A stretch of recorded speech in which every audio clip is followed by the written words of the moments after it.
All right, let's get into this shit because I'm tired of waiting. Drew, for all of you, we'll just go ahead and start the episode here. Welcome to TableTalk Friday, a D&D podcast. My name is Zach Carver, and I'm joined by my one friend, Andrew Romano, and we're talking about the new Unearthed Arcana 1 D&D that just dropped. They don't have a title for this one. It's just Player's Handbook 5 because there's so much stuff in it. Maybe it's the Player's Handbook 5 because there are 5 classes covered in this one. It is insane. How are you doing?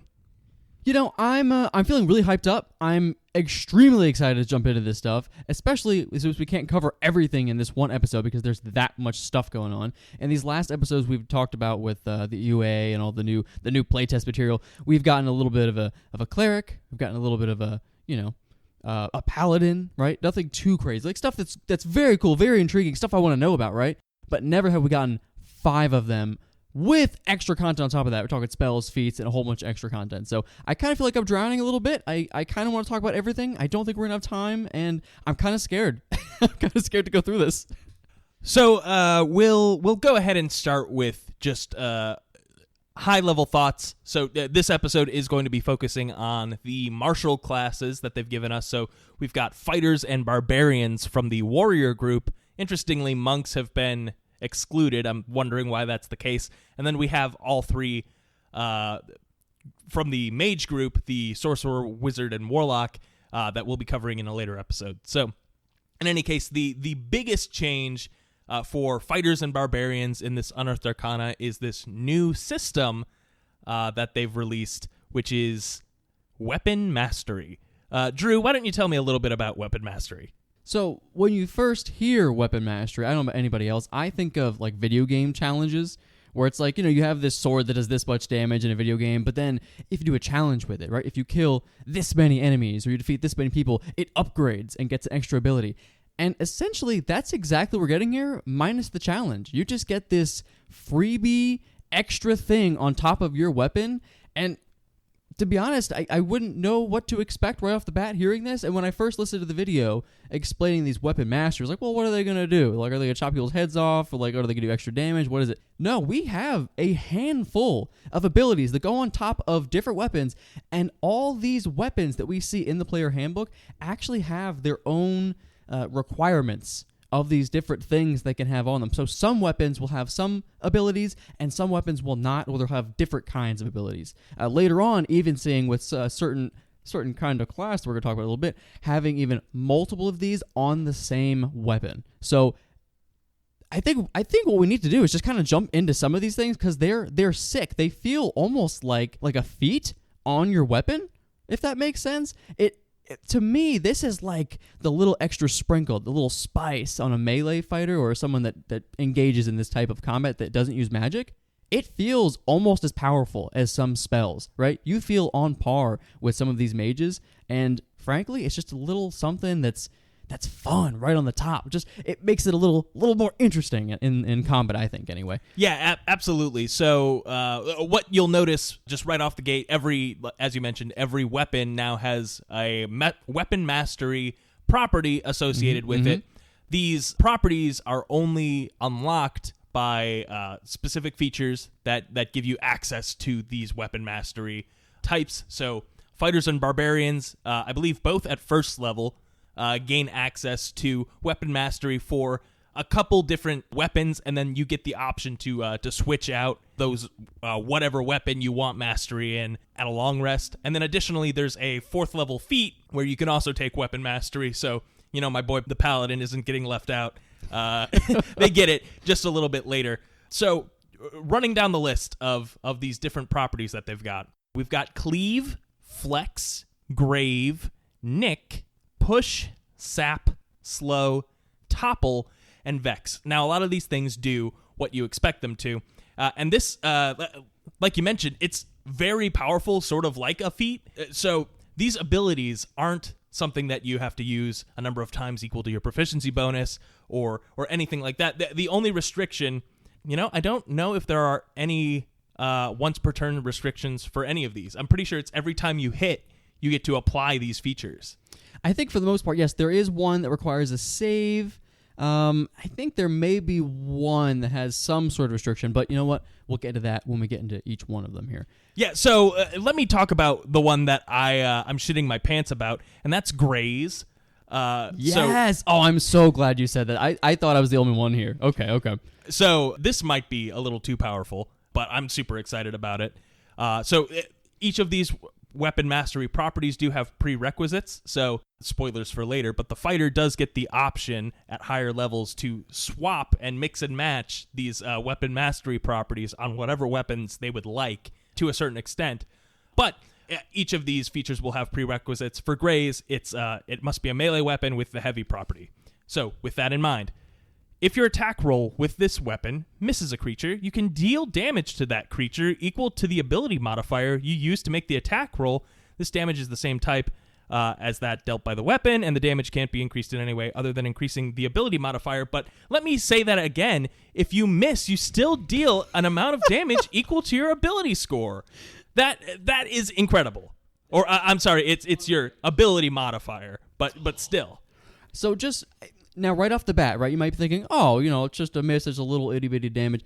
I completely disagree. It's exactly what I was thinking, and the more I think about it now, every missed attack, this is not limited, to Zach's point, this is not a limited thing.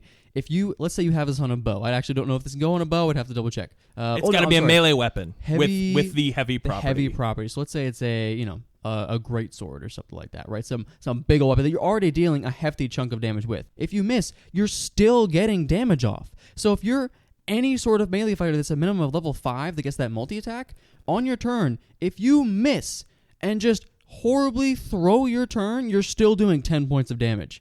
Which, theoretically, higher levels, maybe that's not a lot. But 10 points of damage is a lot more than 0. That's a big deal. Right, and you can still do this at first level. I mean... If you were blessed with your stats, you've got a 20 in strength at first level. With your greatsword, you're killing kobolds when you miss. Oh, and you know what? That's not even... You were talking about low levels there. Talking about high levels.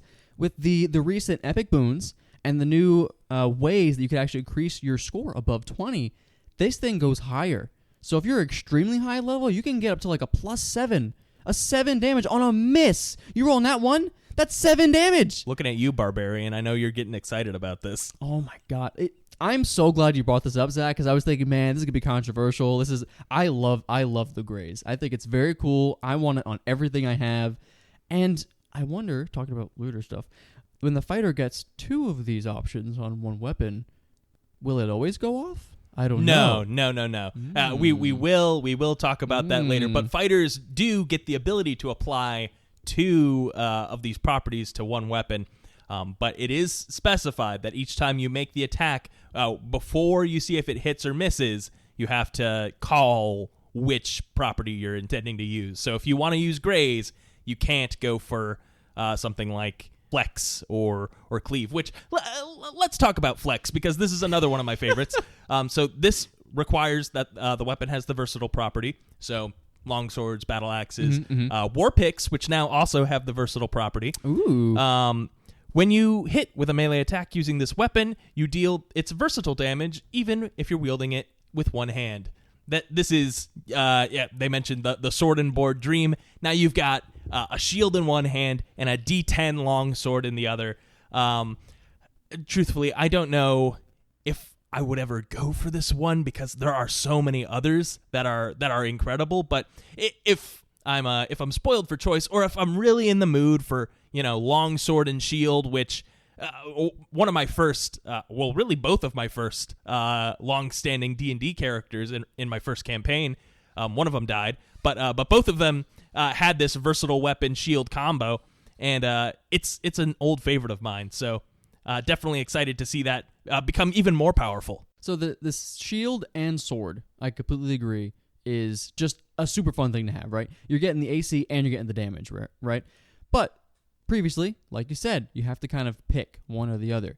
I'm calling your bluff right now, Zach. I'm calling you out. I'm putting you in the hot seat, right? You are all about damage, and you are all about that AC. If you're telling me you're not taking this one and using a shield and getting that damage boost, you're absolutely wrong. You will be using this at the table. I guarantee it. You're absolutely right. So the major thing that you'll notice with a lot of these features, the weapon mastery properties, is they require using a heavy weapon essentially. So there's a lot of stuff that you get for wielding things in two hands, and I'll say it, in 5e, I'm almost always opting to have a shield versus using a weapon in two hands. I feel like this is incentive enough for me to go over the edge and finally say, you know what, I really want a great sword, so I can graze, or I can cleave, or any number of things. Another super powerful one, and this is one that this is one that I don't like. Really? I love all of these. I'm surprised. Yeah, well, I don't like it as it's currently written, and I'll explain why. Vex. Okay. This one has the prerequisite that it has the ammunition, finesse, or light property. I assume that means any of those three, not all of those three. Yeah, it makes sense. Okay.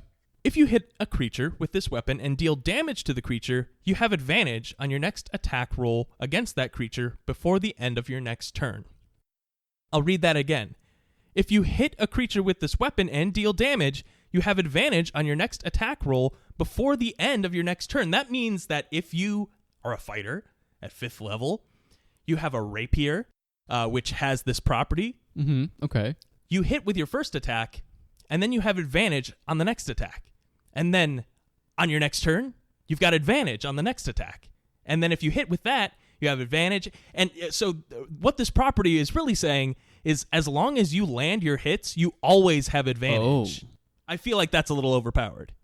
Or at least it maybe it's not overpowered. I mean, we've all found ways to always give ourselves advantage, but it just sort of feels like we're giving the rogue and the dexterity fighter reckless attack with no downsides. Okay. I'm gonna be real. I hadn't read it in that way. But if that's possible, that's kind of disgusting. Just constant advantage, especially if you're something like a fighter where you can action surge. You're just doing an incredible amount of advantage attacks, which fighters already start critting. Some of the subclasses start critting at at other numbers other than 20. So, maybe they need to word that better. I don't know. I feel like this is the meta. You go champion fighter with a rapier, with Vex. You don't need anything else. Screw all the other weapon mastery properties. You just keep doing that, and as long as you're hitting, you're always attacking with advantage, and you've got that double chance to crit. It's disgusting. I do like the flavor of Vex, and when I say I like the flavor of Vex, I'm talking about specifically with ranged weapons, because it very much so makes me think of a Brave moment, right? Where you nail him the first time, you're like, yeah, and you're extra confident, and the second arrow goes right down the middle of the arrow, splitting it right to the same spot in the same guy, maybe even goes like farther into him. That sounds really cool. I like the flavor of Vex.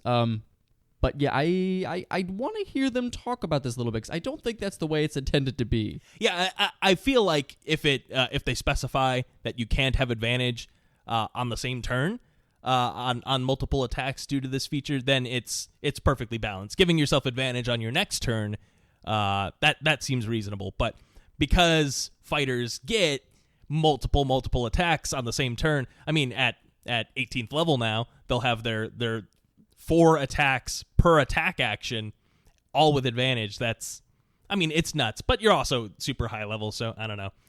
Maybe it works out, but personally, I feel like this is one that I need some reining in on just a little bit. Yeah, definitely some more information, but just want to throw something out there.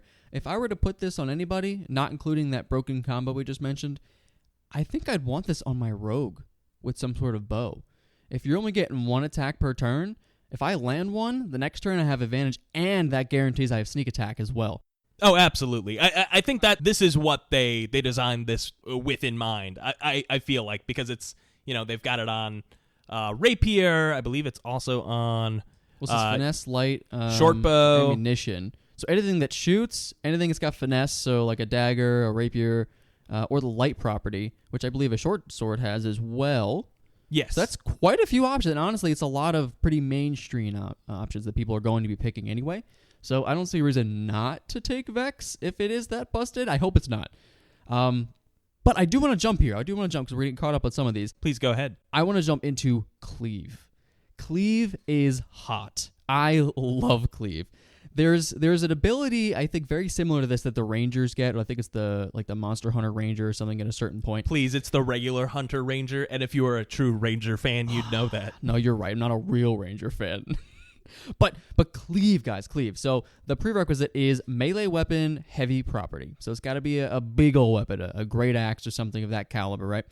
If you hit a creature with a melee attack using this weapon, you can make an attack roll with the weapon against a second creature within 5 feet of the first that is also within your reach.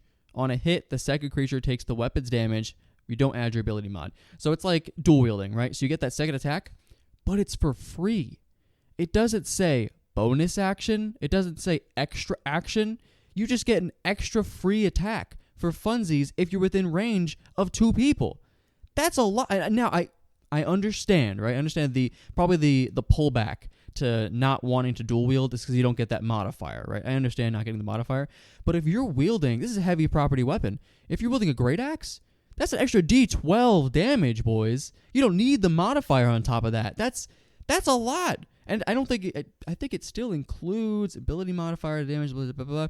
It would still include things like rage damage, I believe. It's just not the weapons mod. That seems to be how it's written. Yeah. I feel like it smells like they're intending it just to be the weapon damage, but I think rules as written, you could still add your rage, your divine smite, your whatever. So absolutely disgusting. I will mention, though, as someone who is a fan of the Hordebreaker feature on Hunter Rangers, the second you create a character with this, your DM will never put 2 creatures next to each other ever again. And that's just the hard truth of it. For the rest of the game, it's only one single enemy that you fight every combat. You never get to use Cleave. Yeah, because they don't want you to do it, which makes perfect sense. Though I'm super excited to see if any of these sorts of features sort of make their way onto monsters, because I could imagine... Why would you say that out loud, Zach? Well, I can imagine it being, a fun tactical situation where, okay, the orcs just came out and they all have great axes, so we have to split up or we're going to be, getting hit with cleave, and that sort of thing. I feel like I desperately want these features to exist on monsters as well, because then it not only does it give you the, I know, we all know that this kind of weapon is dangerous in that way, so we have to work around it. I agree with you, Zach. I don't want to agree with you because I don't want these things against me, but I love the idea of more strategy in combat, right? Sometimes combat can get a little bland, depending on what you're doing, who you're fighting. Maybe if you're using the same old abilities, especially if you're a maybe quote unquote a plain old fighter without all these new stuff we're about to get into in a second. Just hitting.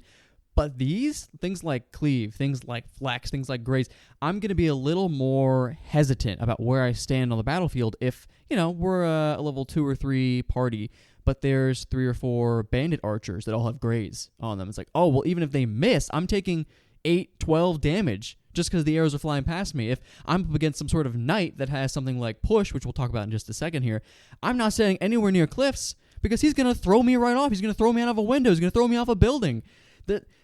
This really makes me think more, and I like it because that's what I want more about melee characters. I want to think about what I'm doing. I don't quite want that wizard experience where I'm thinking about every single spell and the ranges and the components and all that stuff, because it's a little more simple, but this still brings a whole new level of complexity to it where I'm thinking the whole time, and I love it. Which I will say, this, just personally for me, before we continue, feels a little out of left field for the whole design strategy for 1D&D, because it seemed so far that the goal was obviously players want things to be more powerful, so we're making things more powerful, but also focusing on simplicity and making it very easy to pick out these options.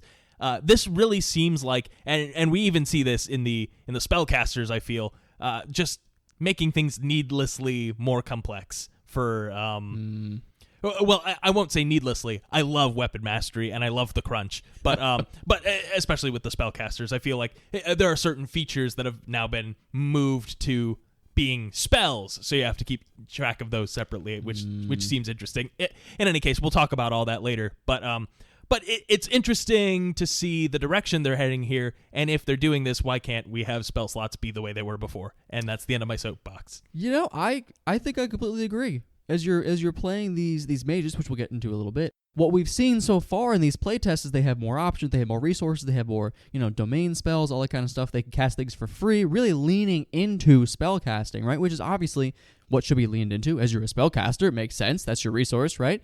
So they are really leaning into your combat as a martial fighter. So I'm a big fan. I kind of want to see where this goes, because I don't know if this is going to stay the way it is. To your point, when you pull back from being a caster, it's a little more simple, right?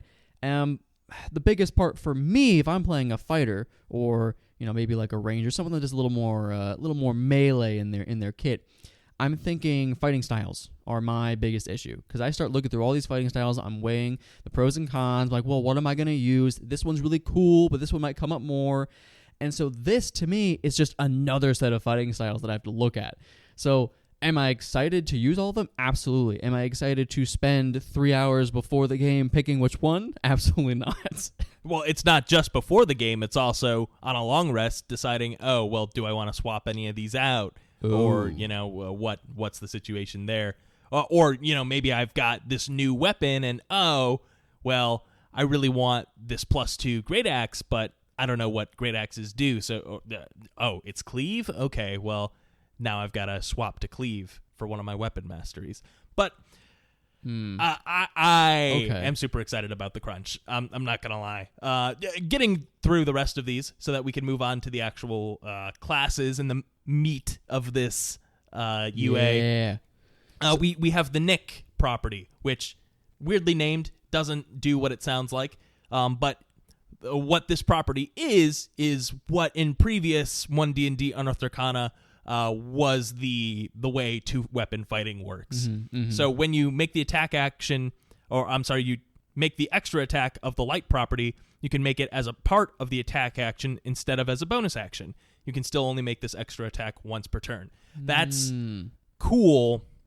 I like it, and I like that it's limiting the way that works, but you can still two-weapon fight using a bonus action if you don't have this property. Yeah, I'm not gonna lie, this one doesn't get me all tingly. I get the same feeling looking at Nick as I do feeling about the feat or the fighting style, dual wielding or two-weapon fighting. It's kind of the way I feel about it. Like, I'm not gonna pick it. I just don't see a reason. It's kind of complicated in the wording a little bit. Like, I have to think about it for a moment. I would much rather pick any of the other ones we just talked about. So I feel like this might be definitely one of the weaker ones. I don't think that it's weak at all. I feel like this is actually a very strong fighting style. Well, so consider this. Rather than cleave, which lets you make a second attack, but you only use the weapon's damage die, this is a full extra attack. If you've got the two-weapon fighting style, you're adding your modifiers to it like normal. You can do anything that you could do on a normal attack on it, and this is a part of your attack action. So you could potentially, as a barbarian, choose to use two hand axes and the Nick property, and now all of a sudden you're making two attacks at first level with this feature as a part of the attack action, and you still have your bonus action open to rage or do whatever else you would do with your bonus action. Do you feel like that's kind of niche, though? Because not everybody has a ton of bonus actions, right? I think this would be handy maybe for like a rogue, for a barbarian to rage, for the rogue to, disengage, something like that. Yeah, absolutely. I feel like this is, even more than the barbarian, the rogue will really appreciate this, because what are you going to be doing as a rogue if not cutting action with your bonus action? Yeah, no, you're right. All right, so I could see the value in it. It still doesn't get me all tingly inside. But we'll jump on to the next one, though. I like push a lot. I like push a lot. Give it a solid honorable mention here. If you hit a creature with this weapon, you could push the creature up to 10 feet away from you if it is no more than one size larger than you. So if you're a medium creature, you could push large creatures 10 feet away. There is no save there. Does require you to have a heavy, two-handed, or versatile property weapon, which is a lot of weapons you're going to be using. Yep. So it's just good. Why wouldn't you want that mobility to move people around, to have that strategic advantage, to push someone off a cliff, to get them away from your ally, to get them far enough away so you can move and not get an attack of opportunity on you? It's just good. It's free. Yeah, and you know what I'll say about this is, do you know what weapon this is naturally on? Well, it makes me think of a club, to be honest. I just want to club people. It is on the Great Club. But what I'm thinking is the heavy crossbow. Could you imagine Oswin with the push feature? Just every time I'm hitting, I'm doing tons of damage, and then on top of that, they're getting pushed 10 feet with every hit from a mile away.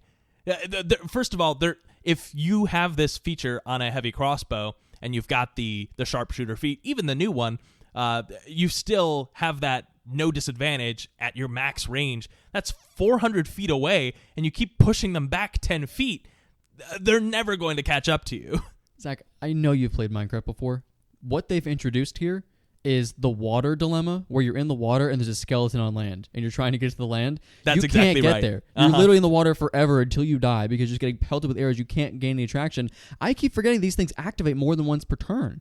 This is a lot. This is a lot of damage, a lot of utility, a lot of movement. I don't know. I'll be completely honest. It seems kind of busted, but also the open hand monk did have a push feature with no save in the original player's handbook. I'm sorry, the 2014 one, not the original, but you know what I'm saying. 1E. Yeah. So I could see this probably isn't horribly overpowered, but that's all I can say. All of these features are very powerful because you can use them repeatedly. It's even more than the bow, Zach. I know we should be talking about these anymore because we have so much more to talk about, but more than anything, I want to have a club now, go barbarian melee, and just pick one person that I don't want around my friends anymore, hit them 10 feet, move up, hit them 10 feet, move up, hit them 10 feet. You can move them wherever you want. You control the battlefield. You're like a little bulldozer mini on the battle map, just pushing the pieces around. You're the DM now. You just push it wherever you want. That's really cool. I like it a lot. It's fun for flavor too. Let's see, what else do we have here? We've got sap. Sap. If you hit a creature with this weapon, that creature has disadvantage on its next attack roll before the start of your next turn. So it's kind of like a reverse Vex, if you think about it. The prerequisite was no other properties, which is interesting. Huh. It seems that this only applies to flails, morning stars, and maces. Okay, so you're not likely to have a weapon, at least from my experience in D&D. I don't usually see those weapons at the table for the most part. They're a little more rare. Maybe they've reworked them in this bit. You're not going to see it a whole lot, but in the same sense, maybe I would use those for this ability because that's pretty strong. Just putting disadvantage on the next attack roll towards you, especially if it's like one single enemy. There's no restrictions on its size, right? This could be a gargantuan dragon, and its next attack is a disadvantage. So I think it's pretty good. I don't think you need more than one person in the group that has this, per se. Probably just one. But it's good. I like it. I would pick it. It's a solid debuff. I like those support characters, so I think it's fun. I'll agree. I like it. No further issues. And this isn't something like Vex, where it applies multiple times per turn. It's obviously, it takes effect once the opponent makes their attack. So the wording is solid on that one. I do like that. And it's also nice because I could imagine you using this as sort of a attack of opportunity deterrent. You hit them with your attack, and then you can move, and they probably won't hit you because they have disadvantage. Oh, I hadn't thought about that. I like the more you think about all these abilities, the more utility they have, the more you can use them, which is cool. I'll cover slow, Zach, and I'll let you cover topple because I feel like that's a you kind of a thing here. Sure. So for slow, it's pretty simple. I'm just going to give it a solid honorable mention. Not going to talk too much about it. There are no prerequisites for this, which is pretty cool, so you can use it whenever you want. If you hit a creature with this weapon and deal damage to the creature, you can reduce its speed by 10 feet until the start of your next turn. If you hit the creature more than once with this property, the speed reduction doesn't exceed 10 feet. So you can reduce their speed by 10, no more. My only question would be, the way it's worded, can someone else have this property and that stack? I want to say no, but I'm not sure. I'd like a little clarification on that. If it did, I don't think it would break anything. Honestly, I feel like this one, it makes sense to be there, but it's completely useless when push exists. Because what does push do if not cause them to use an extra 10 feet of movement on their next turn to get up towards you? That's true, but this one has no prerequisites, so you could use it on any weapon. That's true. And I'm thinking in a group of 4, if everyone has this and it did stack and they were all archers, most creatures at that point, if everyone hits, you just keep nailing them down every turn. They can't move. They're stuck out in the open while you're all taking cover. If they have range, you're just good to go. It's a little power play. That's fair. So maybe maybe it doesn't stack amongst multiple. But you could find other ways to make this work, right? You use slow. Someone's got Ray of Frost. Someone else has. I'm sure there's another spell that reduces your speed by 10 feet. I want to do a debuff build where you make it so that people cannot move. I absolutely love that. I'm going to use that. I think you'd have to probably go out of your way to make that work for sure. It definitely would be an optimal thing, but I want to try it. Kind of like the jump build. It's something out there that I have to cross off the list. Yeah, I almost feel like if you're going to the trouble, you might as well just take hold person and call it a day. Oh, why you have to ruin that, Zach? now I could just paralyze people and hold them. All right. Well, fair enough. It's okay. I think I'd rather have push, but it's interesting. All right. And our final weapon mastery property is the topple feature, prerequisite of heavy, reach, or versatile.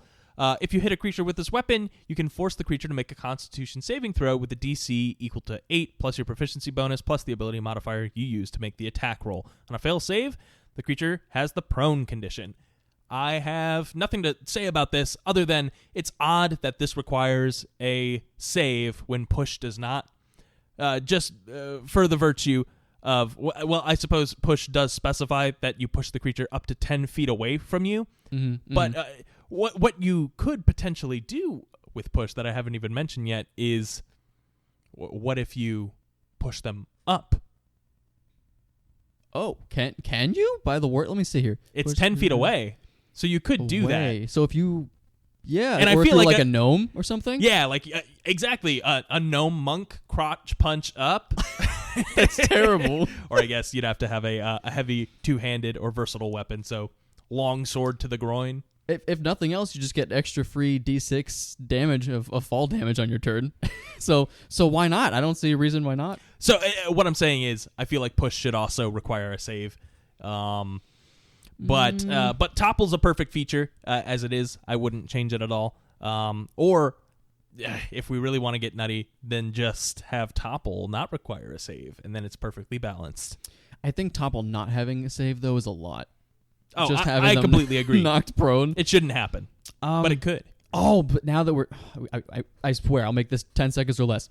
Think about the fighter. What are they called? The martial. Oh, what is it? The martial fighter. The Battlemaster? The Battlemaster, yes. The Battlemaster. Think about all his maneuvers that he gets. We haven't covered that yet. That'll be in a future UA, I imagine. How are they going to tie these in? Because these are pretty much maneuvers. So is he going to get more of these? I wonder. That's a great question. Yeah, I have no idea. All right. So let's see. We got all those. I think we need to jump into the fighter. No, this is the barbarian first. Let me see. Barbarian is listed first. Quickly, I mean, I'll mention there are some additional epic boons in the feats section. We won't harp on them too much because I do really want to cover barbarian and fighter, and we are over 30 minutes on this episode. But Zach, they're so juicy. The epic boons are so good. So, new epic boons, just like in the previous Unearthed Arcana, these now grant ability score increases. And then, in addition, they have... so, we've got the epic boon of dimensional travel. Essentially, if you take the attack action or magic action, you can Misty Step with no additional action. And it does say each time you do that, or immediately after you take the attack action or magic action, you can do so. So, if you're a fighter... well, you can't take this because you're not a member of the expert or mage group. But oh no! Well, what if you multi-class? Does that count? Yeah, you can't multi-class and get an epic boon. That's the whole thing. Oh no, you're right, Zach. Why you have to ruin this for me, man? How cool would it be to be like an Echo Knight though, and be doing this, to teleporting all over the place? Oh, that'd be so cool. It's still a really good feat though. Nevertheless. Yep. Energy resistance. You gain resistance to 2 of the following damage types of your choice: acid, cold, fire, lightning, necrotic, poison, psychic, radiant, or thunder. I think the only one that's not present here is force. I think it's reasonable. Yeah, I mean, that's not energy. or it can be. But in any case, whenever you finish a long rest, you can meditate and change those choices. So if you know you're fighting a red dragon and a white dragon tomorrow, then you've got yourself covered. Well, first of all, if you're fighting a white and a red dragon tomorrow, I think you goofed up. I think you did something wrong. You derailed your game. You were not supposed to be there. But whenever you finish a long rest, you can meditate and change those. That's crazy. 2 whole resist. I mean, it's not immunity by any means. 2 resistances that you can set up on the daily.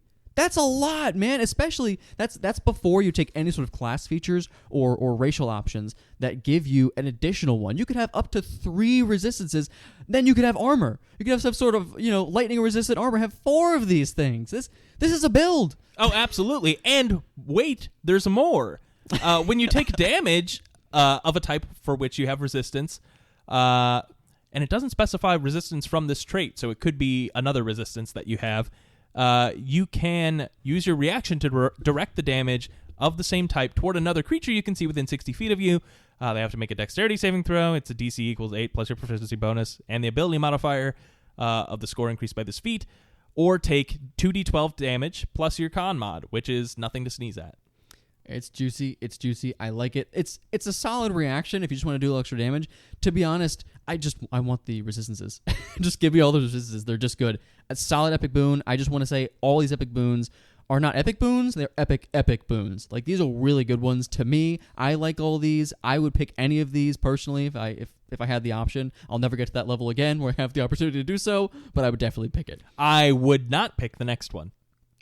Epic boon of irresistible offense? That's the one. So are you kidding me, Zach? Are you kidding me right now? Listen to what it does, okay? Because this is shit that if you're 20th level and a member of the expert or warrior group, you're already doing this. I think you're misunderstanding this text. The bludgeoning, so first of all, you can overcome defenses. Bludgeoning, piercing, and slashing damage you deal always ignores resistance. Okay? Mm-hmm. Which is wonderful. Your barbarian ain't nothing. Anything that's raging, anything that resistance, doesn't matter. It doesn't matter. You're overcoming it. You're good to go. Right, but at a certain level, like, really at 5th level, everyone's got magic items. Most monsters don't have, like, full resistance to bludgeoning, piercing, or slashing. It's that resistance to non-magical bludgeoning, piercing, and slashing. But at that point, what's resisting your bludgeoning, piercing, and slashing is what I'm asking. Your party member that's a barbarian that has always said, "Oh, I'm better than you. I could take you in a fight." Now he can't. His class means nothing to you. You're completely right, and I concede that point. But the other feature from this boon is when you roll a 20 on, so anytime you crit, all right, once in a blue moon, you can deal extra damage to the target equal to the ability score increased by this feat. This extra damage is the same as the attack's type. You can use this benefit only once per turn. So really, at max, when you do a crit, this is only giving you an extra, 7 on top of that crit, Zach, right? Unless I'm mistaken, reread that text. Equal to the ability score. Oh, ability score. That's 22 damage if you're a barbarian with 22 strength. That's okay. That is a lot. Well, honestly, it'd be 24. So yeah, you're right. This is Come on, Zach. Come on. You know you like it. You know you do. All right, it's a little juicy, but at the same time, you're relying on getting a crit, which I mentioned with the previous Unearthed Arcana. I didn't like it was like spell recall, where you can get your spells back on a D4. That's okay. That's true. I feel like this has the potential to be super powerful, but I also don't like that you have to roll a 20 on the D20. So even if you're a champion fighter and you get crits on 18 or 19, too bad. It doesn't do the extra damage. I feel like if we change this to anytime you crit, it's a little better, but I don't know. I mean, it's okay, Zach. You can't be right about everything. Sometimes you have to have a wrong opinion, and that's okay. It's a solid epic boon. Anyone would take it. We're going to move on to the next one, though, really quick, because we have to go through this really fast. Epic boon of recovery. All right, this one's pretty insane. Last stand. When you'd be reduced to 0 hit points, you could drop to 1 hit point instead and regain a number of hit points equal to half of your hit point maximum. So if you have 100 hit points, you're getting 50 back. This is a Great Worm mythic action right here, boys. You're ready to go again. No questions asked. What's disgusting about this is there are other features that give you this similar option. Take Relentless Endurance. If you're an Orc Barbarian at 20th level and you take this feat, you've got this plus Relentless Endurance plus your Relentless Rage. And that goes off multiple times, and we'll get into it, but it's even more powerful in this Unearthed Arcana. Jesus Christ, you cannot die. And even if you do, anti-death build. If you do, you're death defiant. When you take damage while you have 0 hit points, you can make a death saving throw instead of suffering a death saving throw failure. So even when you're down, they're just trying to kill you at this point, you can still say no. and then you do this as a long death monk, right? All your death saves are at advantage anyway. That's disgusting, dude. Oh, absolutely disgusting. What else we got? Epic Boon of Speed, really fast. This one's juicy. It's like the mobile feat. I think they actually changed the mobile feat to something different in the new UA. It's like there's a different name. It's like Speed or something like that. In any case, this is way more powerful than the mobile feat, but continue. Absolutely. Escape Artist. As a bonus action, you can take the Disengage action, which also ends the grappled and restrained condition. So if you're grappled, restrained, some big old giant's got you in its fist, not anymore. Just part of the action. It's for freezies, okay? Just do it. It's awesome. You can't go wrong with that, especially as a rogue. A lot of the stuff really benefits rogues. I'm excited to play rogue again, to be honest. Let's see. Quickness. Your speed increases by not 5, not 10, 30 feet. That's pretty awesome. If you're an average person, you're just a human being or some regular old race in this game, your speed doubles at this time. That's insane. That's so good. I love it. I absolutely love Well, it. what's incredible about this is if you're a monk and you've got your fast movement already, this Zach. is 80 base speed we're talking about, and then you dash on top of that, and then you dash again because you've got Step of the Wind. Boy, you're fast. This is for anybody that has a flight speed equal to their walking speed. This is disgusting. You God. absolutely take this feat. I don't care what even if you have a 20-foot fly speed, do this. This is the way to do it. Here. It does say your speed increases by 30 feet. So if you have a flying speed, that's even faster than your walking speed. I don't know if that ever exists, but then that speed also increases by 30 feet. I guess if a certain monster had it, I've seen monsters with it. That makes sense. I like it. On to the last one here, but unless you include Weapon Master, which is not an Epic Boon. Epic Boon of the Night Spirit. Prerequisite 20th level, expert or mage group. Let's see. Merge with shadows. While entirely within dim light or darkness, you can give yourself the invisible condition as a magic action. The condition ends on you immediately after you take an action, bonus action, or reaction. So basically, you can turn yourself invisible if it's slightly dark in the room. You're good to go. It's a free little bit of the Gloomstalker Ranger if you're a fan of that, right? Yeah, and it is cool that this extends to all members of the expert and mage group. So you don't necessarily have to be someone magic to turn invisible. You could be a rogue. You could be rogue, but if you're definitely taking this if you're a Gloomstalker Ranger. This is designed for Gloomstalker Ranger. You're using this absolutely. And then, of course, even better, shadowy form. While entirely within dim light or darkness, you have resistance to all damage except force, psychic, and radiant.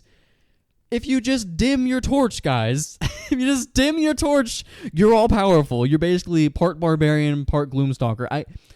That's a lot, man. It's a little niche, I think, but realistically, just turn the lights out anywhere you go. Or Twilight Cleric. Oh, Zach! That moment. You owe me a soda, by the way. I have some in my fridge. You're welcome to. Would you like a Dr. Pepper strawberries and cream? Not sponsored. They have those? Yeah. Okay, I've had the cream soda, and the cream soda is delicious. I have not had the strawberry, though. That sounds pretty tasty. Zach's girlfriend, Eric, really likes them. I definitely like cream soda better, though. Well, now you owe me one when I leave, Zach, so don't forget. No big deal. You got it. I think we've covered all the epic boons here. We actually, how bad are we on time, Zach? How are we looking? We're at 45 minutes. Oh gosh, we gotta speed through this. All right, let's see. Let's rage up here. Let's really channel our inner primal energy, Zach, and jump into this barbarian here. Let's see. What do these barbarians have? Well, let's talk about the big things. So, barbarian now, when you rage, they've changed the stipulation for how your rage ends. You no longer need to either make an attack, essentially, or receive damage to maintain your rage. Now, on your turn, it seems like the philosophy here is to give the barbarian the agency to maintain their rage if they so wish. So on your turn, we'll see. If you make an attack roll against an enemy, you maintain your rage. If you force an enemy to make a saving throw, which is an interesting stipulation, then you maintain your rage. Or if you take the bonus action, you can extend your rage doing that. In addition, your rage can last up to 10 minutes instead of 1 minute, meaning you could feasibly get into multiple combats on the same rage, which honestly, I feel like that's just a great improvement for the barbarian, because they're still getting those rages back on a long rest, and there's nothing that feels worse than being a barbarian out of rages and getting into a new combat. Oh, agreed. You feel terrible because it's your capstone ability, right? You have to have it. So my problem with this, I like the idea of reducing and minimizing the issue of your rage dropping, right? And it's mentioned in the main video that came out talking about this whole UA.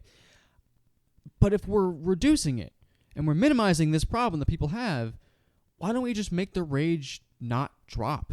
Why don't we just make it last a minute or 10 minutes? Like I like the idea of you have to be angry, you have to be beating on someone to maintain that anger, that frustration inside of you as you're smiting your enemies, right?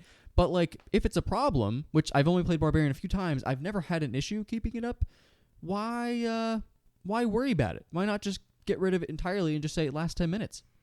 I think rage is such a powerful ability, and just in the flavor of it, it makes sense that there has to be like some effort to keep it up, because you are putting like a lot of strain on your body to gain this superhuman buff.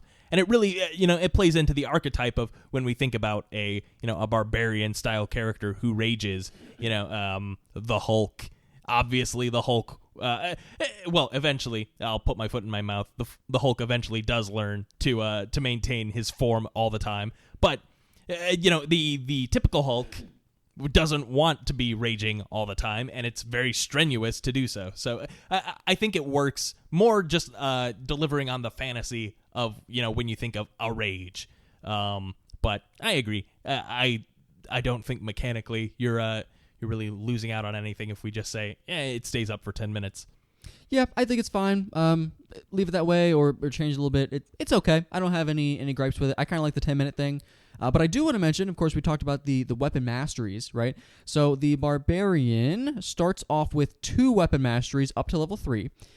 Goes up to 3, 4, and 4 is the max, which you actually hit at level 10. So by 10th level, which is halfway through the level progression, you actually have your maximum, which is 4 weapon masteries. I think that's solid. I'm pretty sure the fighter gets much more because they get more customizable options, which we'll get into in a little bit. They actually only get 1 more. But there is a stipulation that for barbarians, they must use melee weapons, so they cannot use ranged weapons for their weapon mastery. I like that. It makes fighters feel a little more like weapon specialists there. Okay. Yeah, you know what I'll say about this whole weapon mastery feature system, it really makes me think of, and I know you haven't played, but Fire Emblem, how you've got your different classes who are all specialized in like specific weapons. I really like having that exist because it even makes your individual versions of the barbarian or the fighter seem unique, because I'm a barbarian who uses axes. I'm a barbarian who uses swords, just that distinction in and of itself. And now having mechanical implications as well is just chef's kiss. I love it. I'm picking these weapon masteries, and I think most people are, as a barbarian, to make sure that your hits are more brutal and do more damage. They will follow through with that. It's going to be great. I can't see anything going wrong with that.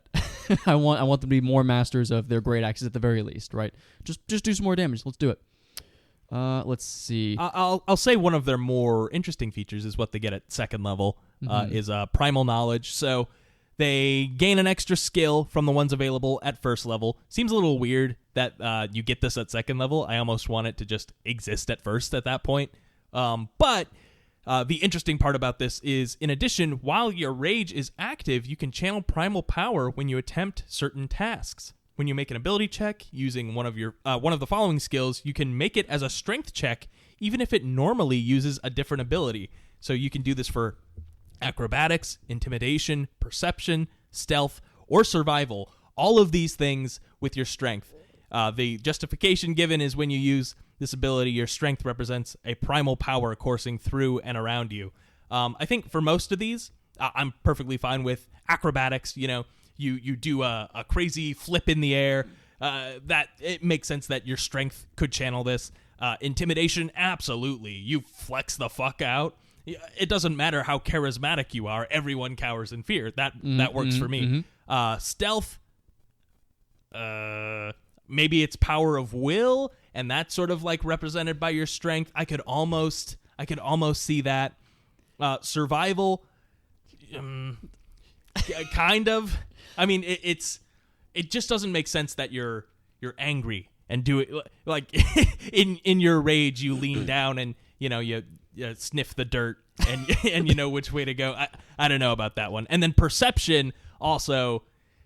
I don't think that these can be justified as strength. I'm not gonna lie, but acrobatics, intimidation, and I'll even give them stealth, I think are all appropriate. I'll very briefly gonna jump through because we have a million other things to cover. I'm really honest. I kind of agree with Zach, but I actually am anti this ability. I love the intimidation being strength because that's a homebrew rule we've used at our table for a long period of time. It's way more fun for your barbarian to use strength as an intimidation factor because often they're not charismatic.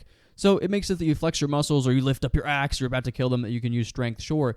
But a lot of these, I cannot warrant using your strength. And I also don't want the barbarian to be good at some of these things. Like, I don't want the barbarian to be good at stealth. And to me, it upsets the balance of classes here. Perception, I think maybe you could kind of warrant it to your point.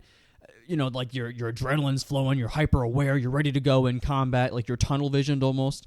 But I don't want them to be better than a ranger or a cleric on the perception checks. I think it's unreasonable. I don't like this ability, to be perfectly honest. Yeah, so what I'll say about it is it definitely makes the rage feel like more than the word rage. It seems like you're channeling nature in some sort of primal way. Like a primal champion of some sort here. Yeah, so I can get behind that, but all I will posit is how cool is it imagining just a silent barbarian who is just furious, but holding it all together with their strength because they're stealthy. I'm thinking Rambo in the bushes with all of his face paint. That's cool. And he's just cool. lying in wait for the perfect ambush, and so. Stealth, I could still get behind. But to your point, there is a feature later that makes it so barbarians cannot fail on their strength checks, essentially, which means they can't fail on any of these while they're raging. Yes. Which makes them better than rogues at what rogues do. Like it, so I won't go for it. I do like the Rambo reason. thing. I do like it. I love that our brains go in two total different directions because you thought super strong Rambo with his force, his force of will, hiding himself in the bushes, keeping absolute silent. I was thinking this goofy little barbarian going, "Oh, I'm so mad, shucks, I gotta sneak down this hallway," like hunched over like in a crouched video game style, making tons of noise. Like, "Oh shoot, I'm so angry," steam coming out of his ears, just like clearly making a scene, So I think it's funny that we went two different directions there. But yeah, like to see where it goes. I personally want to see some change with that one. Second level, we get Reckless Attack. I don't believe they changed this one too much. It looks pretty much the same as what it was before. It's just a core barbarian mechanic where at the start of your turn, or when you make your first attack on your turn, you could choose to make it reckless. So that attack becomes at advantage, right? But the cost is on other people's turns as they attack you, they have advantage on yourself. So it's a give take, pro con. I think it's super fun for barbarians to just go all out, like, I am going to kill you and I'm going to try to kill you before you hurt me. So yeah, it's just fun. And the one enhancement here, I mean, first of all, the advantage does apply for all attacks on your turn, but that's not changed.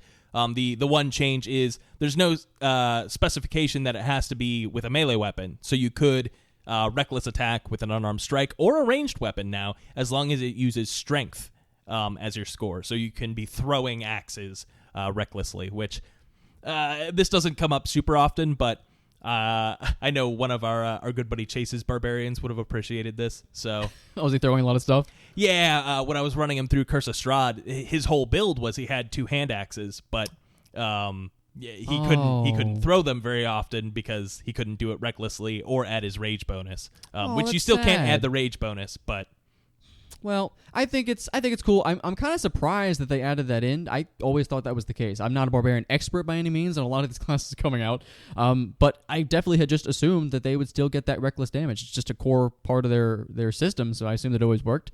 But I guess similar to the Paladin, right? Where I thought their Divine Smites worked on everything, but apparently it didn't work on bows and stuff until recently. So it's kind of a surprise to me. I guess it's cool. It's fine. Whatever. Give me more options. I'm in. Might not use it, but it's there if I want to. Yep. So that's cool. Definitely here for it. The 5th level is unchanged. They get extra attack and fast movement. Moving on.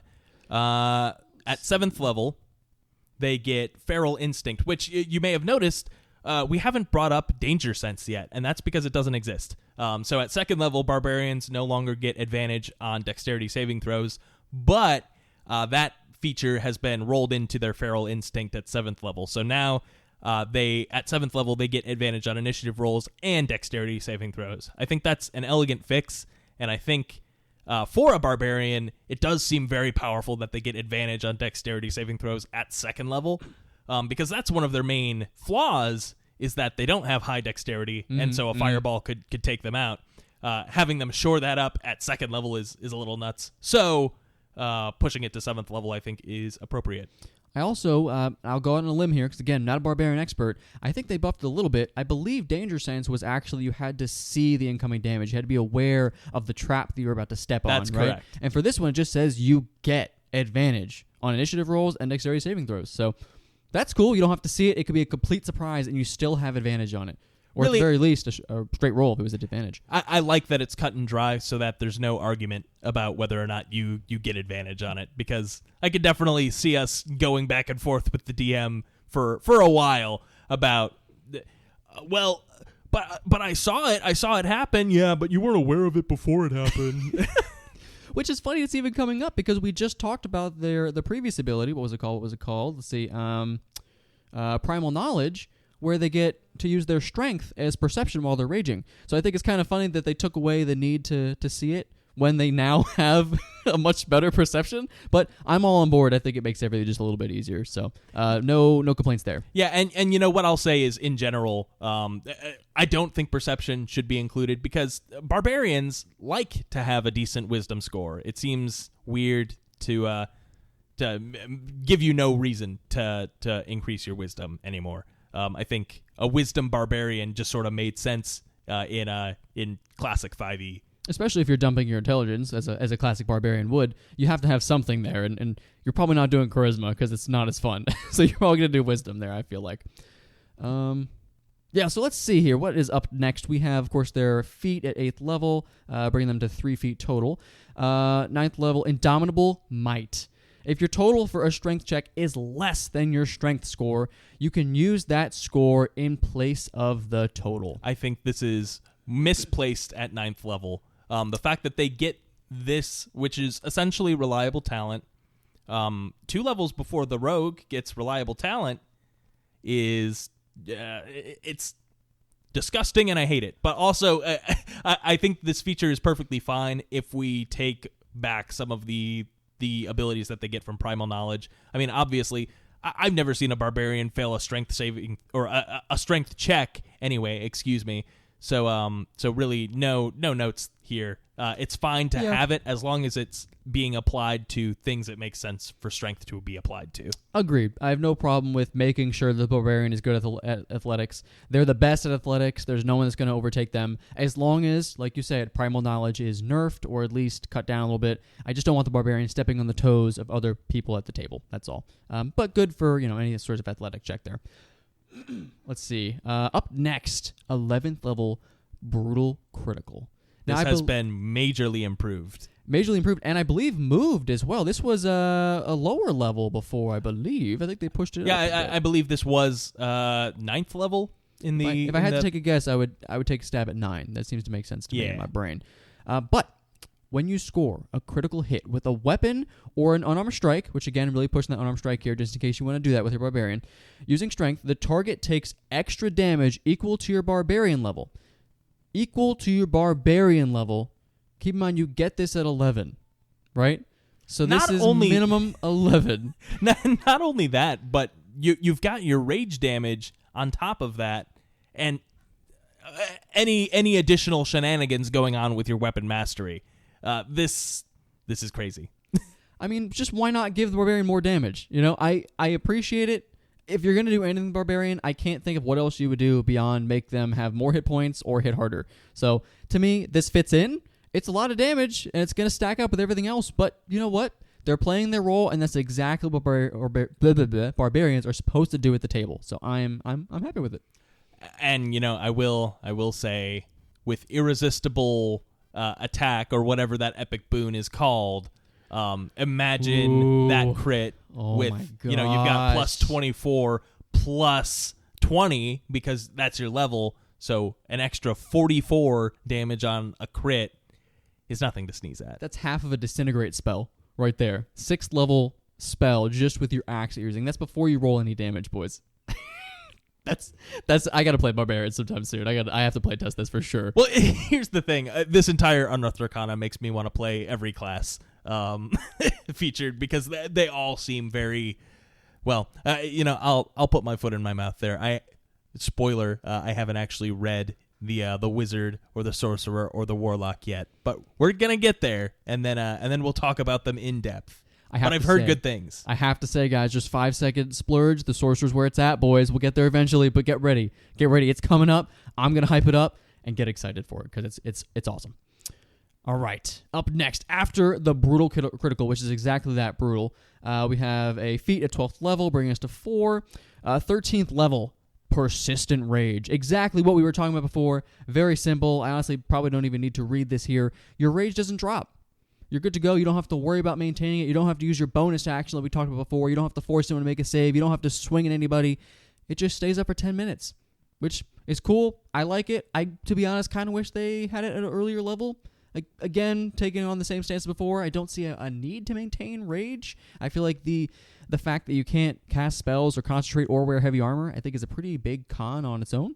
But, you know, hey, it's cool, it's handy. I like not having to think about it anymore at this point, so I think that's cool. What I'll say is the interesting thing here is that from all of the information that we have for the Barbarian, there's really nothing else that they're using their bonus action for in this version. You could go full 2-weapon fighting and be using your bonus action for that, but otherwise... you know, the Berserker Barbarian used to use a bonus action for their attack, so there was at least that. But otherwise, you're already going to be spending your bonus action on maintaining your rage. I feel like, so it's not necessarily a huge benefit. Yeah, you know, I hadn't thought about that. You really don't have many bonus actions as a Barbarian, unless there's subclasses that I'm not thinking of. I'm sure you get some sort of like spiritual ancestral thing when you go like Zealot or something like that, but. Huh. Yeah, all right. Well, I mean, it frees it up if you have maybe a magic item or something to use. You know, that's an option. Yeah, in any case, I feel like if I were rebalancing this, I'd put Indomitable Might at 13th level and move Persistent Rage up. I don't think that that's a big ask. Or even get rid of Persistent Rage entirely. Just have it... Well, I wouldn't just have it work like that. I want the Rage to still have the stipulations, but give us something else. It's something small. It doesn't need to be big because the Barbarian is already powerful enough at the current level. But I just want you to get something valuable when you level up. No, I completely agree. I think we're on the right track here with Barbarians. I think it's definitely improved over what they were before, which was good. I didn't have any complaints with Barbarians before for the most part. So I think it's better so far. I want to see some changes, but we'll see.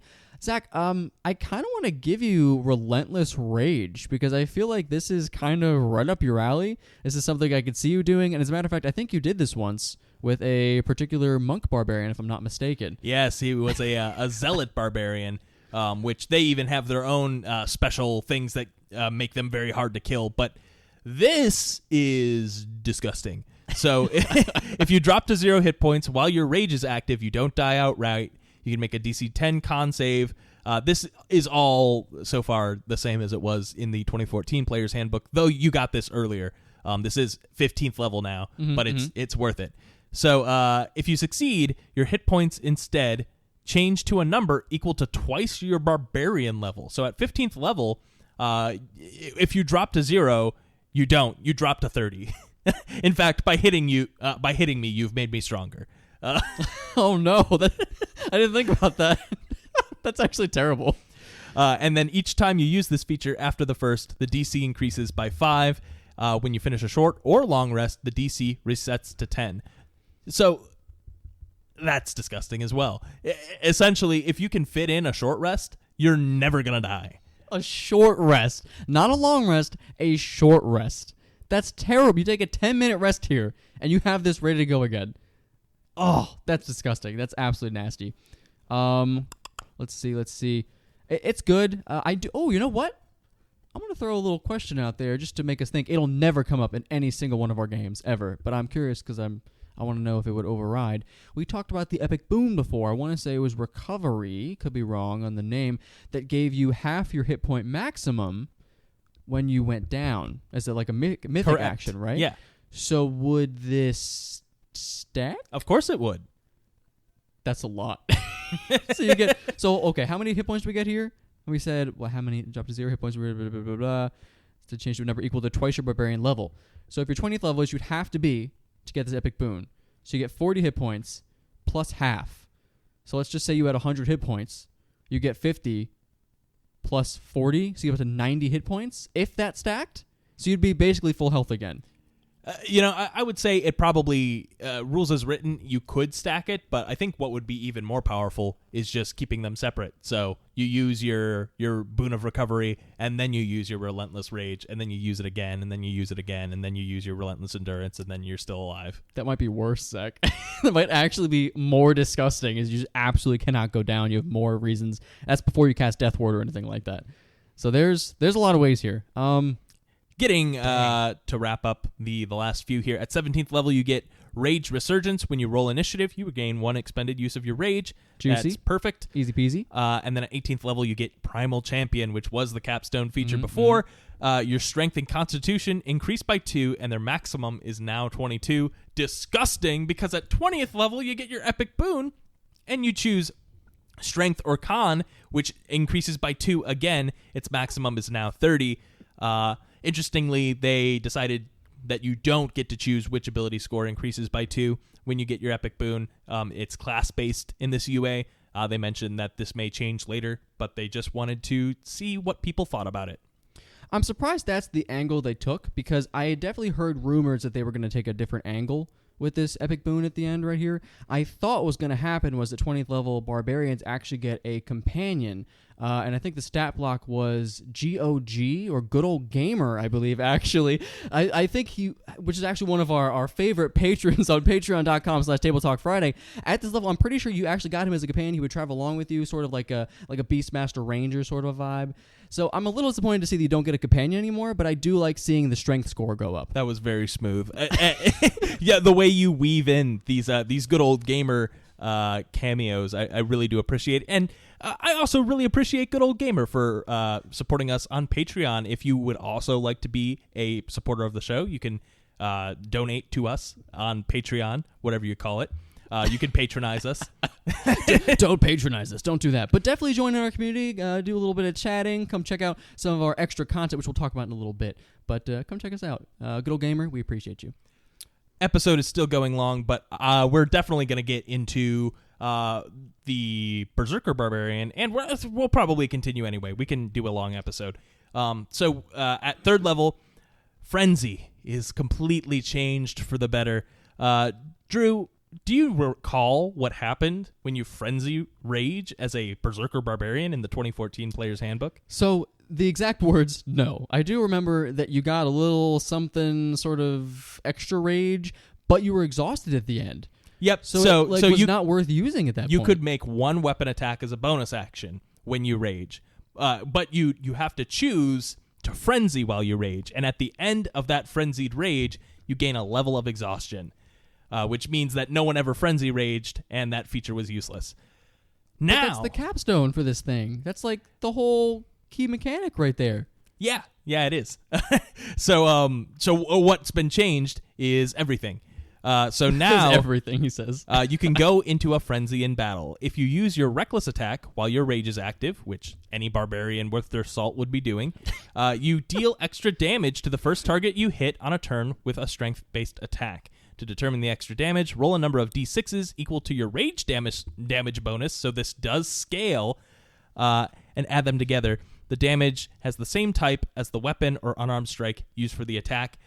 This alone is really raising the bar for all other barbarian subclasses, because other than Totem Barbarian, which is the best one, most of the other barbarians are giving you an extra d6 in some way or another on your weapon attacks. So now the Berserker Barbarian is doing it too, but it's more than just a d6. It's 2d6 at 3rd level, and it increases when your rage damage does. That is nuts. It's crazy. It's cuckoo bananas, and I love it. I want to see where they go with this. I hope they keep this, because I'm kind of tired of people playing Totem Barbarians, because they're definitely the best. But the thing about Totem Barbarians is they're taking on the angle, the role at the table of having basically the most hit points, because they're resistant to just about everything, right? So I like the idea that even if there were only 2 barbarian subclasses, right? We have the Berserker here and the Totem. At that point, you're choosing between, do you want to be beefy and have all of these hit points, or do you want to deal all of those hit points worth of damage to your enemies? Which is definitely the vibe as we continue to go through this subclass. The exact vibe I'm getting from this thing is all about dealing damage at all costs. I love it. I really am curious what the other subclasses that they're going to include in the player's handbook are, because I believe it's 4 for each class. So in the original 2014 player's handbook, they only had 2 subclasses, the Berserker and the Totem Barbarian. So I'm very curious which other 2 are going to make the cut. I'd like to make a personal recommendation for the Zealot Barbarian, but then after that, it's really a toss-up. I mean, maybe Wild Magic? I was just going to say, well, I still want to play it again. I played that one Wild Magic Barbarian that to activate his rage, he had to burp or fart or something. He had like indigestion going on. Right. The backstory was he ate like a magic item and he was like burping up magic bubbles, which was super fun. I like it. It's not by far definitely not the best barbarian. I would argue it might even be the weakest barbarian out of all of them. Oh, it's absolutely not. It's very powerful. You need to reread those features, but I don't like it because it seems against the like the fantasy of the barbarian, right? Or the fiction of the barbarian. I'm kind of surprised. I definitely feel like it's one of the weaker. Maybe we'll have to have a barbarian debate battle coming up in one of these podcast episodes, Zach. But yeah, no, I'm excited for this one. I want to see more about it, and we will do exactly that right now. Let's see. 6th level, Mindless Rage. You have immunity to the charmed and frightened conditions while your rage is active. If you are charmed or frightened when you enter your rage, that condition ends on you. I believe this is unchanged from the 2014 Player's Handbook version, but no one knows that because no one's ever played a Berserker Barbarian past 3rd level. They always ask to change their subclass. But that's the exciting bit, though, right? It's like I would never think about being a Berserker Barbarian because it just wasn't good, and it wasn't nearly as flavorful as any of the other ones. Right off the bat, we're only to level 6 here, and I want to play it. I want to play it right now. So I'm in. I think it might have said suppressed in the old version. This might be a slight buff to this. Don't take my word for it. It's fine. It's cool. I think if you're raging and you're just absolutely doing all the damage you can at all costs, no matter what, at all risk of your sanity, you should absolutely be immune to being charmed. You're not listening to reason at this point. This one's super flavorful, and I really love it. I feel like most barbarians wish they could do this because yes. Or at least the party with the barbarian in it wishes they could do this, because I can't tell you how many times I've shat my pants because maybe not the barbarian, but the big hunk of meat player in the party just got way more dangerous for the enemy. Well, that's a big thing you have to think about here is don't just think about this as like a charmed or frightened condition. This is a big resistant to mages at this point, which is obviously your greatest enemy as a barbarian is mages. You're not going to be able to resist their spells as frequently. It's much harder to resist all these things, to make these kinds of saves. This is a big deal, I feel like, at level 6 to have. So yeah, no one can dominate person you, and that's the big thing. That is the big one. All right, 10th level, Retaliation. Let's see. When you take damage from a creature that is within 5 feet of you, you can use your reaction to make one melee attack against that creature using a weapon or an unarmed strike. Why not? Let's just give us more reasons to take a swing at people, do extra damage. I see no reason. I think this fits right in with the Berserker. There's nothing crazy to say about it. You're just getting an extra swing in there. So why not? More chances to crit, more chances to do all that extra damage that you're getting from the subclass. So let's just do it. Let's throw it in there. Yep, and this was, again, this feature existed exactly as it is in the player's handbook. Previously, it just was the feature that you get at 14th level versus 10th. So they've swapped this one, and the other feature, which I agree should be at 14th level, which is Intimidating Presence.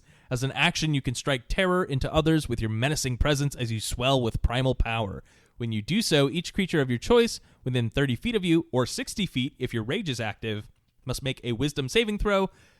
Essentially, if they're not behind total cover, on a failed save, they are frightened for 1 minute, and they can repeat the saving throw at the end of each of their turns.